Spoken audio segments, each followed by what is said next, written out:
kumva ko nabo bafite ubushobozi no kwigirira icyizere nibyo birimo kuranga bafite ubumuga bwo kutabona muri iki gihe ugereranije n'ibihe bya kera. Utabona akaba yajya kurambagiza akabona umugeni mwiza, ntibavuge ngo yemewe yemewe kubera kuko ari wajya kurambagiza bakavuga ati se iriya mpumyi izatubera umukwe, izamarira iki umukobwa wacu. Uyu munsi ngira ngo aho twajya gutera ivi byacamo.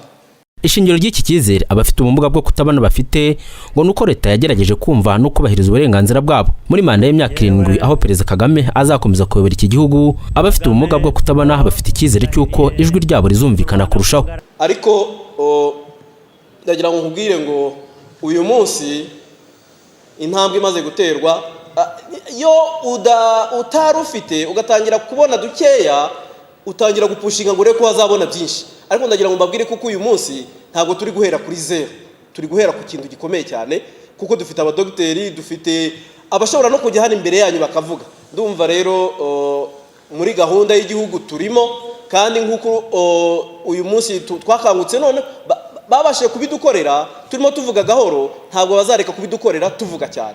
Kuba mu myaka 7 ishize muri gahunda za leta muri rusange abafite ubumuga batarahejwe ni yindi ngingo bashingiraho icyizere cyo gukomeza kwitabwaho, ubuzima bwabo bugakomeza kuba bwiza.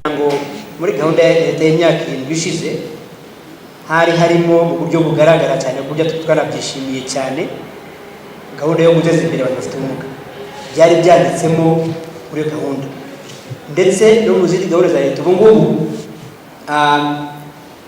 byose babiri muri IDPRS ya kabiri no muri gahunda y'imyaka 7 no mu zindi politike zitandukanye za leta guteza imbere abantu bafite ubumuga birimo. Kandi ubwo Perezida yabivuze, ubu ngubu bisa nkaho ari ugushimangira ibyakozwe. Ubwo rero ikintu twitiza ahangaha nuko gahunda ya leta yatangiye guteza imbere abantu bafite ubumuga izakomeza ku buryo mu myaka 7 iri imbere niza kurangira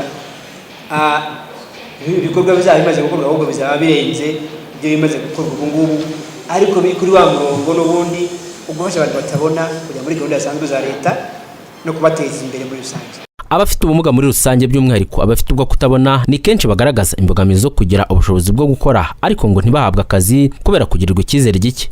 Ni ibintu bavuga ko byakemuka igihe abantu bose bagize imyumvire yo kudasuzugura abafite ubumuga. Tito Dusabirema, RoyalTV.